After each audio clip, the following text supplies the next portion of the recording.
यार सोचो अगर कोई आपसे कहे कि किसी बहुत बड़ी कंपनी का मुनाफा रातों रात ना सीधे 124% बढ़ गया है, तो दिमाग में पहला ख्याल क्या आएगा?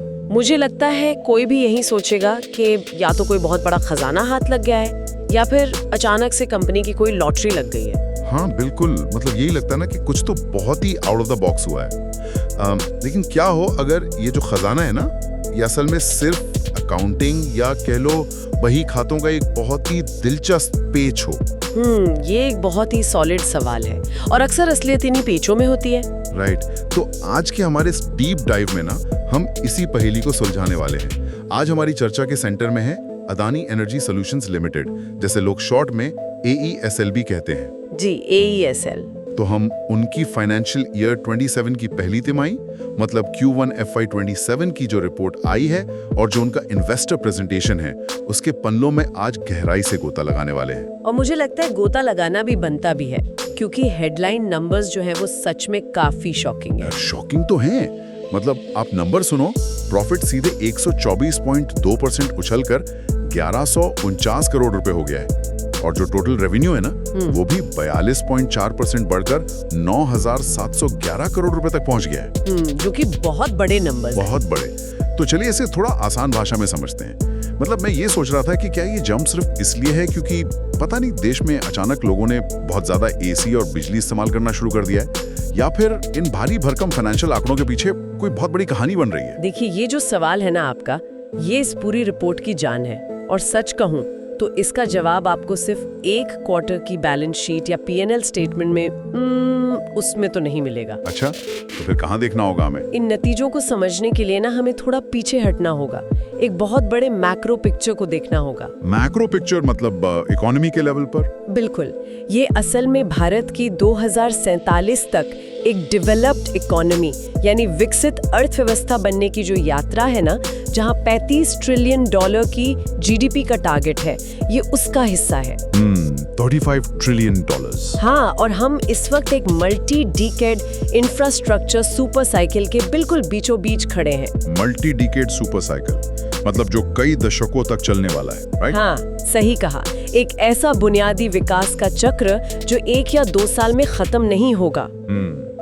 तो इन नंबर्स को देश की ऊर्जा की जो बेतहाशा बढ़ती भूख है ना, उससे अलग करके देखना मतलब वो पॉसिबल ही नहीं है। यार, ये मैक्रो पिक्चर वाला पॉइंट बहुत ही दिलचस्प है, क्योंकि अगर हम इंडिया की अभी की इकोनॉमिक सिचुएशन देखें तो फाइनेंशियल ईयर 25 में 6.5% और 26 में लगभग 6.8% की एस्टिमेटेड GDP ग्रोथ रेट सामने आ रही है। जी बिल्कुल, एक तेज रफ्तार ट्रेन की तरह भाग रही है पूरी इकोनॉमी। हाँ, और इसे मैं ना एक एनालॉजी से समझाने की कोशिश करता हूँ।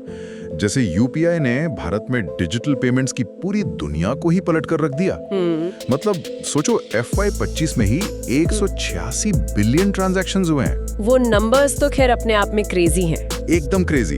तो बिल्कुल वैसे ही आज के टाइम में आर्टिफिशियल इंटेलिजेंस या AI कह लो, वो नई इंडस्ट्रियल रेवोल्यूशन है। लेकिन यहाँ मेरे दिमाग में एक बहुत बड़ा सवाल आता है। क्या सवाल है? कि क्या AI को चलाने वाले वो जो विशालकाय डेटा सेंटर्स होते हैं ना, जो 24 घंटे दिन रात चलते रहते हैं, क्या वो बिना एक बहुत ही मजबूत और मॉडर्न पावर ग्रिड के सरवाइव कर सकते हैं? अगर टेक्निकली देखा जाए ना, तो बिल्कुल नहीं। नहीं ना? जी, डेटा सेंटर्स अगर उनको बिना रुके बिजली ना मिले तो वो सिर्फ लोहे, प्लास्टिक और सिलिकॉन के बेजान डिब्बे हैं और कुछ नहीं। सही बात है। और यहाँ जो बात सबसे ज्यादा इंटरेस्टिंग है वो ये है कि स्टैनफोर्ड AI इंडेक्स 2024 की रिपोर्ट के हिसाब से भारत AI स्किल पेनिट्रेशन में पूरी दुनिया में नंबर 1 पर है। अरे वाह, नंबर 1? हाँ, और 2016 से 23 के बीच देश के AI वर्कफोर्स में 14 गुना की भारी वृद्धि हुई है। 14 गुना? मतलब ये तो एक्सपोनेंशियल ग्रोथ है। बिल्कुल, और सरकार ने भी AI कैपेसिटी और इंफ्रास्ट्रक्चर को मजबूत करने के लिए लगभग $1.2 बिलियन का फंड अलॉट किया है। लेकिन AI मॉडल को ट्रेन करना और डेटा प्रोसेस करना ना, इसमें बेतहाशा ऊर्जा लगती है। तो अगर डिमांड इतनी ज्यादा है, मतलब AI और डेटा सेंटर्स को लेकर, तो हमारी आज की ऊर्जा खपत की क्या सिचुएशन है?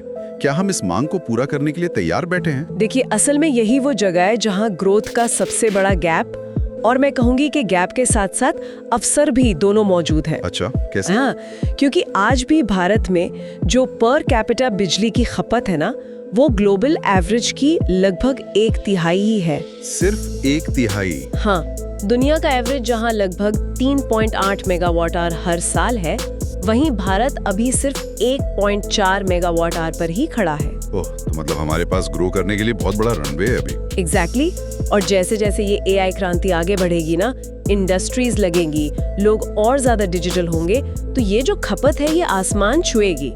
Make sense. एक अनुमान ये भी है कि फाइनेंशियल ईयर 32 तक देश की जो पीक डिमांड है वो 249 गीगावाट से बढ़कर सीधे 388 गीगावाट तक पहुंच जाएगी। बाप रे, 388 गीगावाट। हाँ, अब देखिए, चुनौती सिर्फ इतनी ज्यादा बिजली पैदा करने की नहीं है। बिजली बन भी जाए, लेकिन उसे बिना बर्बाद किए सैकड़ों किलोमीटर दूर स्थित हर एक डेटा सेंटर, हर कारखाने और हर घर तक सुरक्षित पहुंचाना, वो सबसे अहम है। राइट, ट्रांसमिशन का रोल आ जाता है यहाँ। बिल्कुल, इसीलिए ट्रांसमिशन और ग्रिड का जो विस्तार है ना, वो इस पूरी विकास की कहानी का सबसे क्रिटिकल पार्ट है। चलिए, ये बात तो मतलब एकदम शीशे की तरह साफ हो गई कि डिमांड तो बहुत तेजी से बढ़ रही है, लेकिन यहाँ सिचुएशन थोड़ी और ट्रिकी हो जाती है। बताइए। डिमांड चाहे जितनी भी हो, क्या किसी इतनी बड़ी इंफ्रास्ट्रक्चर कंपनी का प्रॉफिट लिटरली रातों रात 124% बढ़ सकता है? मतलब ये 1149 करोड़ रुपए का जो जादुई आंकड़ा है, ये असल में आया कहाँ से है? अच्छा, तो आप उस 124% वाले नंबर पे वापस आ गए। हाँ, क्योंकि जब मैंने रिपोर्ट को थोड़ा ध्यान से पढ़ा ना, तो मुझे एक बहुत ही भारी सा टेक्निकल टर्म मिला, रेगुलेटरी डिफर्ड अकाउंट बैलेंस। तो क्या ये कोई अकाउंटिंग का खेल है?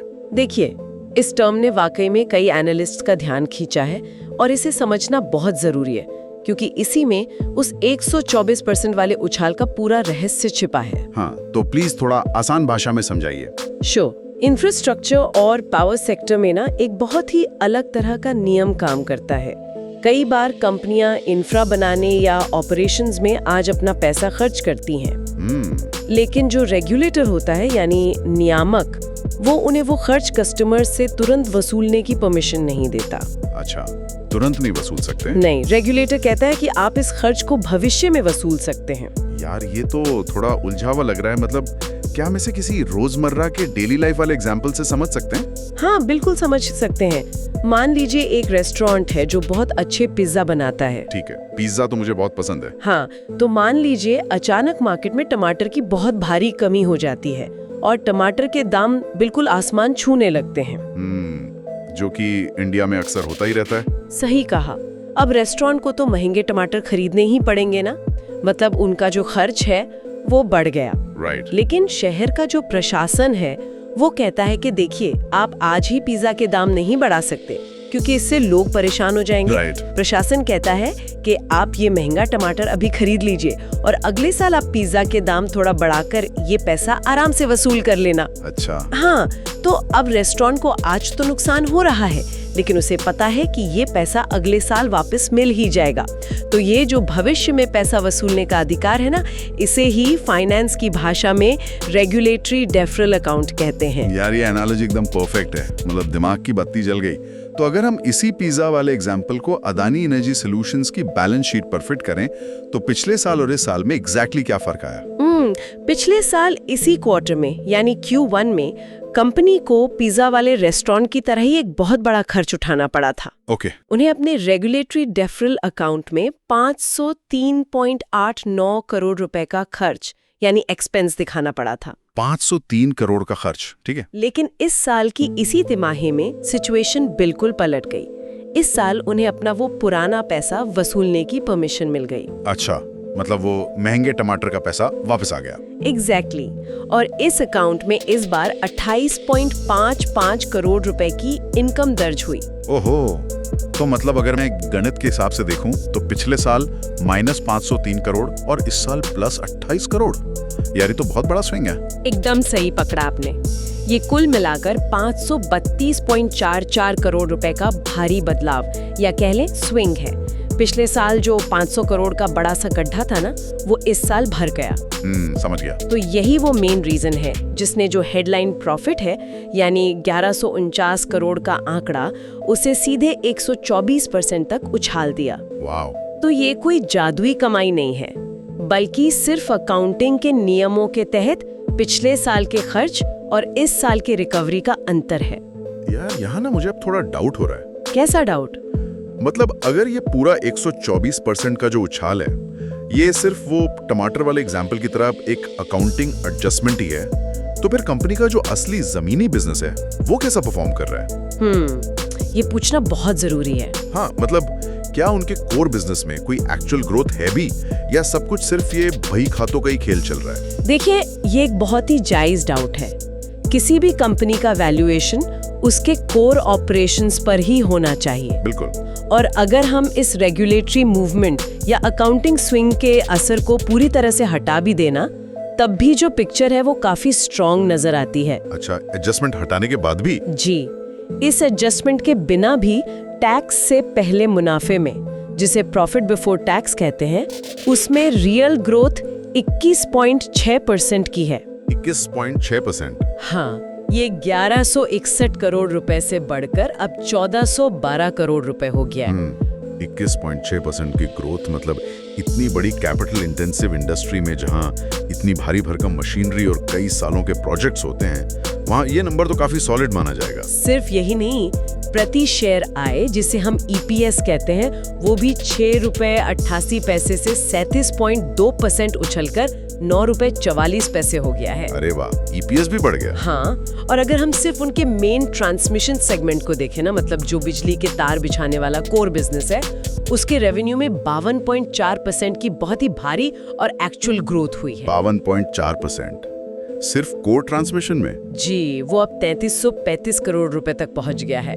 तो ये साफ दिखाता है कि हेडलाइन नंबर में भले ही अकाउंटिंग का हाथ हो, लेकिन जमीनी स्तर पर कोर बिजनेस बहुत तेजी से फैल रहा है। तो चलिए, हमने बड़े तारों, ग्रिड और ट्रांसमिशन की तो बात कर ली, लेकिन यार ये जो सारी बिजली है ना, जो हजारों किलोमीटर का सफर तय करके हमारे घरों, दफ्तरों और कारखानों में जा रही है, उसका हिसाब कैसे रखा जा रहा है? मीटरिंग की बात कर रहे हैं आप? हाँ, क्योंकि इसी सवाल ने मुझे रिपोर्ट के उस हिस्से तक पहुंचाया जिससे मैं ना इस रिपोर्ट का छुपावा सितारा कहूंगा, और वो है स्मार्ट मीटरिंग का सेगमेंट। मतलब जब मैंने इसके आंकड़े देखे ना, तो मुझे लगा कि असली जो रेवोल्यूशन है वो तो यहाँ हो रहा है। स्मार्ट मीटरिंग वास्तव में पूरे पावर सेक्टर के लिए एक बहुत बड़ा गेम चेंजर साबित हो रहा है। आप देखिए, भारत में सालों से बिजली की चोरी और बिलिंग में जो नुकसान होता है, वो एक बहुत बड़ी सिरदर्दी रही है। अरे हाँ, कटिया डालना और वो सब। बिल्कुल।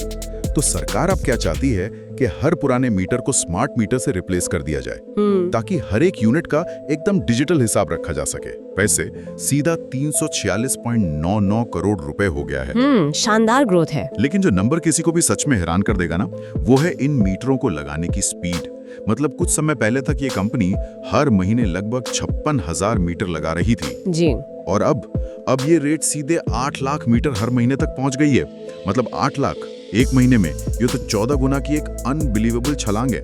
ये सब मुमकिन कैसे हो रहा है? देखिए, ये सब ना उनके शानदार एग्जीक्यूशन और सप्लाई चेन मैनेजमेंट का नतीजा है। और एक बात पे ध्यान दीजिए, ये तो बस शुरुआत है। अच्छा, अभी और बाकी है? हाँ, इस वक्त कंपनी की जो ऑर्डर बुक है ना, उसमें 24.6 मिलियन यानी लगभग 2 करोड़ 46 लाख स्मार्ट मीटर लगाने का पक्का कॉन्ट्रैक्ट मौजूद है। 2 करोड़ 46 लाख मीटर? यार, ये तो किसी यूरोपियन कंट्री की पूरी आबादी से भी ज्यादा है। बिल्कुल है, और इसका फाइनेंशियल इम्पैक्ट समझना बहुत जरूरी है। बताइए।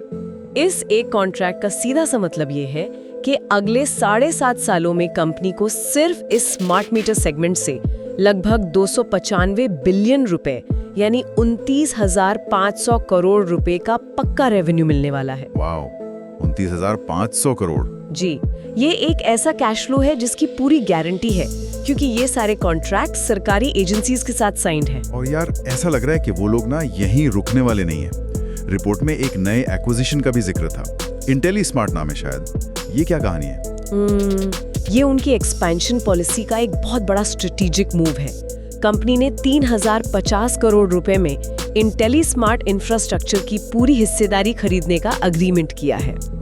हालांकि इसे अभी रेगुलेटरी अप्रूवल यानी नियामकीय मंजूरी मिलनी बाकी है, लेकिन अगर ये डील पूरी हो जाती है ना, तो उनका जो स्मार्ट मीटरिंग प्लेटफॉर्म है वो सीधे 47 मिलियन यानी 4 करोड़ 70 लाख मीटर के पार चला जाएगा। 4 करोड़ 70 लाख? हाँ, जो उन्हें भारत के स्मार्ट मीटरिंग मार्केट का सबसे बड़ा खिलाड़ी बना देगा। यार ये तो बहुत ही मैसिव स्केल है। वैसे स्मार्ट मीटरिंग के अलावा ना रिपोर्ट में एक और सेगमेंट था, एनर्जी सॉल्यूशंस प्लेटफॉर्म, जिसे शायद पहले ट्रेडिंग सेगमेंट बोलते थे। हाँ, ट्रेडिंग सेगमेंट। वहां भी रेवेन्यू 209 करोड़ रुपए से उछलकर सीधा 1906 करोड़ रुपए हो गया है, मतलब लगभग 9 गुना की ग्रोथ।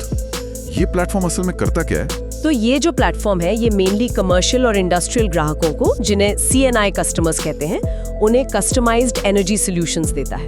कस्टमाइज्ड कैसे? देखिए, आज के टाइम में बड़ी बड़ी फैक्ट्रियां और कॉर्पोरेट हाउस सिर्फ वो नॉर्मल ग्रिड की बिजली पर डिपेंड नहीं रहना चाहते।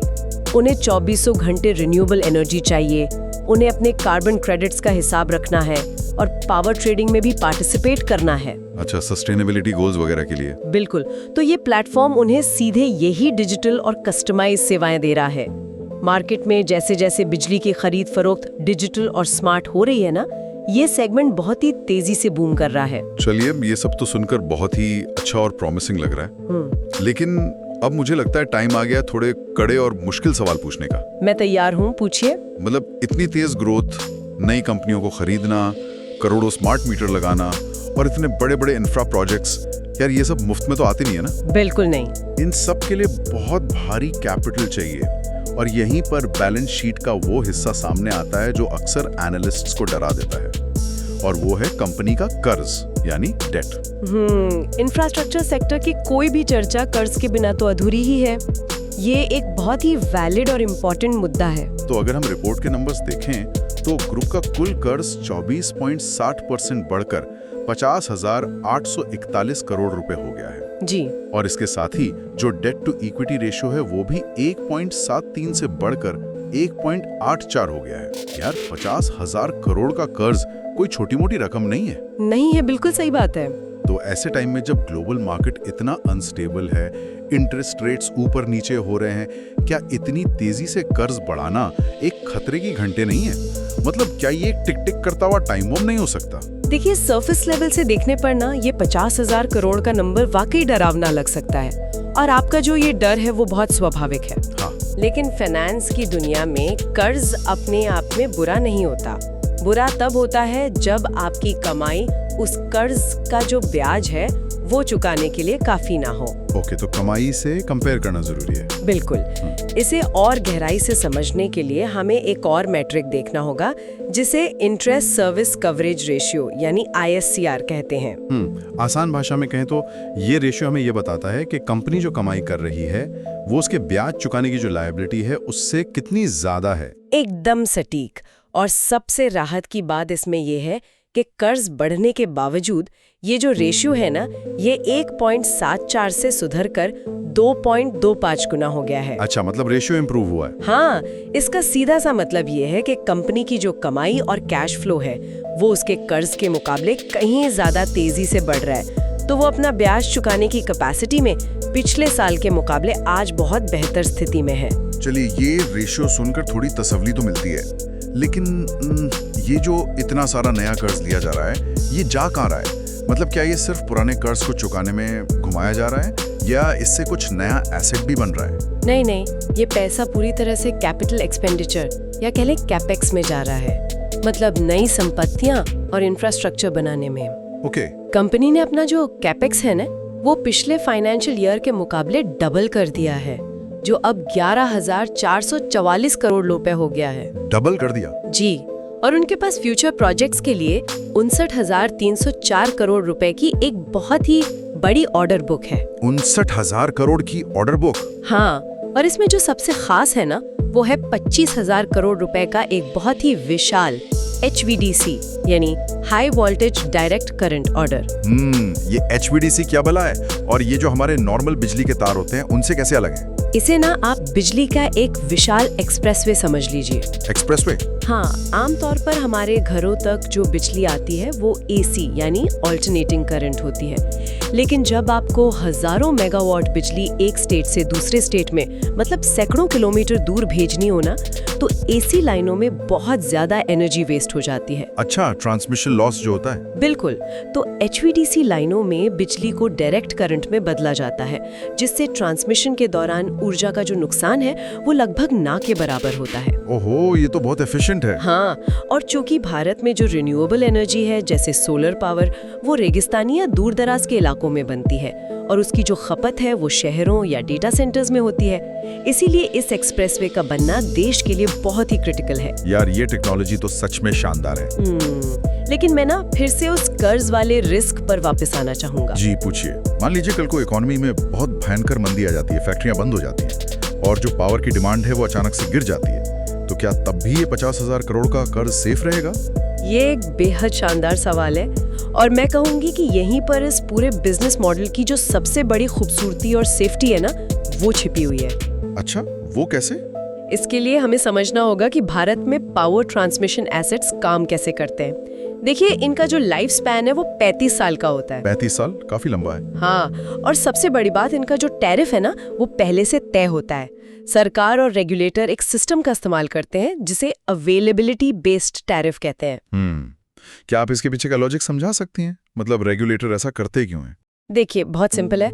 अगर सरकार किसी प्राइवेट कंपनी से कहे कि आप हजारों करोड़ रुपए लगाकर ग्रिड बनाओ, लेकिन पैसा आपको तभी मिलेगा जब लोग उस बिजली का इस्तेमाल करेंगे, तो आप खुद सोचिए, क्या कोई भी कंपनी इतना बड़ा रिस्क लेगी? बिल्कुल नहीं, ये तो बहुत बड़ा गैम्बल हो जाएगा। एग्जैक्टली। इसीलिए रेगुलेटर नो थ्रूपुट रिस्क का मॉडल अपनाते हैं। No throughput risk? जी, इसका मतलब है कि अगर कंपनी ने ग्रिड बिछा दिया और वो चालू हालत में है, जिसे सिस्टम अवेलेबिलिटी कहते हैं, तो कंपनी को पैसा मिलेगा ही मिलेगा। अच्छा। हाँ, इससे कोई फर्क नहीं पड़ता कि उस वक्त उस लाइन से 1 मेगावाट बिजली गुजर रही है या 1000 मेगावाट। यार, ये तो गजब है।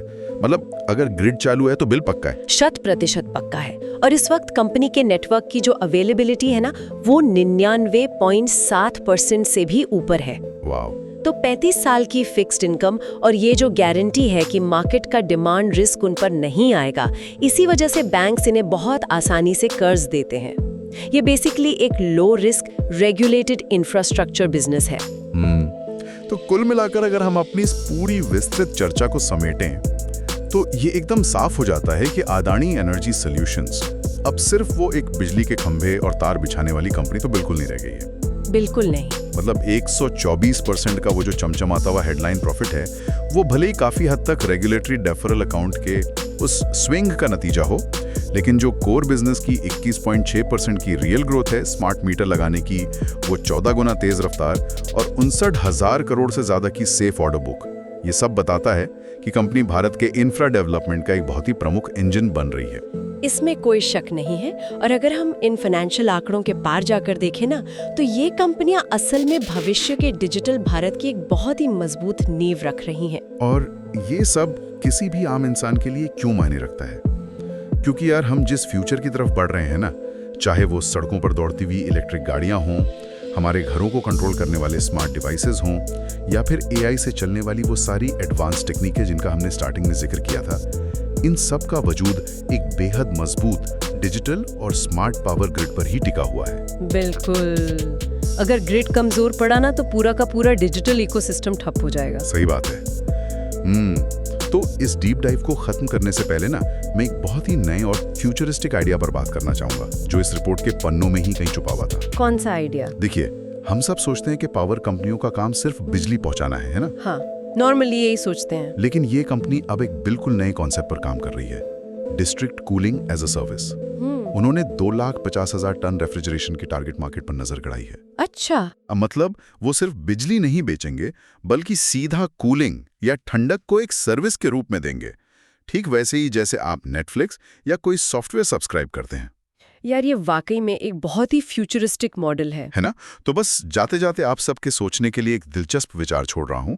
जैसे जैसे ये करोड़ों स्मार्ट मीटर हर दिन हर घंटे घरों और दफ्तरों का डेटा इकट्ठा करेंगे और कूलिंग जैसी चीजें भी एक सब्सक्रिप्शन मॉडल में बदल जाएंगी, तो क्या भविष्य में ये जो पावर कंपनियां हैं, ये सिर्फ बिजली प्रदाता ही रहेंगी?